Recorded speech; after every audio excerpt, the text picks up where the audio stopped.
Hey everyone! Today we're diving into a question that every cat owner has pondered at some point. Do our furry overlords get angry while playing with us? Ever had this happen? 1 second, they're purring, and the next, they've swatted at you or stormed off.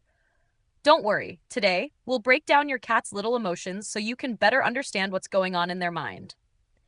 First, let's talk about why cats might get angry. Just why would they suddenly decide playtime is over? 1. Too rough. Cats like gentle handling, not rough squeezing. Don't be fooled by all the fluff. Cats have very sensitive skin. If you're too heavy handed, they'll quickly decide they've had enough. 2. Playtime went too long.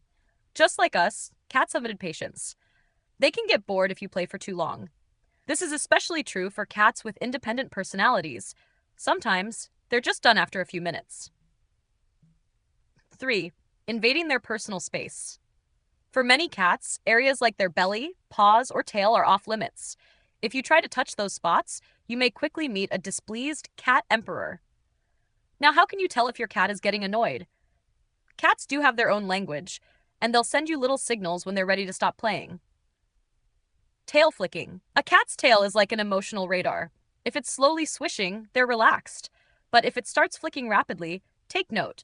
That's their back-off signal. Ears pinned back. One of the clearest signs of a cat's displeasure is when they flatten their ears. This shows they're on edge and might be getting ready to bolt or even take a swipe. Dilated pupils. This signal is easy to miss, but very telling. When their pupils get large, they're in alert mode.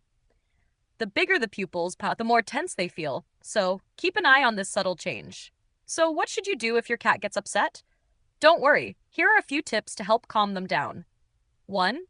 Give them space. When your cat shows signs of discomfort, take a step back and give them some breathing room. Don't try to engage further, otherwise their mood could worsen. 2. Send friendly signals. Cats communicate friendliness through slow blinking. Try blinking slowly at them to show, I'm not a threat.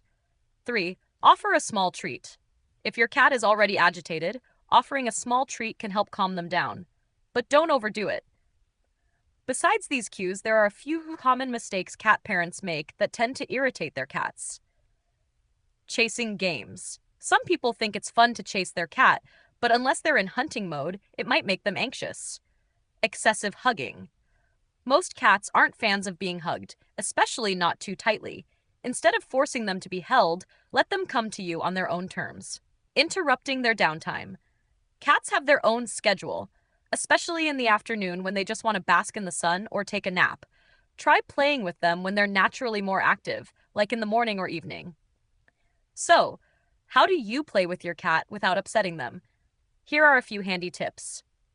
1. Choose the right time. Learn your cat's schedule and choose a time when they're naturally more playful, like morning or evening, when they'll be more interested in playing. 2. Use toys instead of hands. Use toys like feather wands or laser pointers so they can play without feeling uncomfortable with too much direct contact. 3. Understand their feedback. Every cat is different. Some are super playful, while others are more reserved. Observe their body language and respect their boundaries so you can play for longer. Alright, that's it for today's breakdown of cat emotions. Have you learned a bit more about how to play with your cat in a way they'll enjoy? I hope you can all become your cat's best buddy. Avoid some missteps, and enjoy lots of happy moments together. If you've got some fun stories about playing with your cat, be sure to share them in the comments.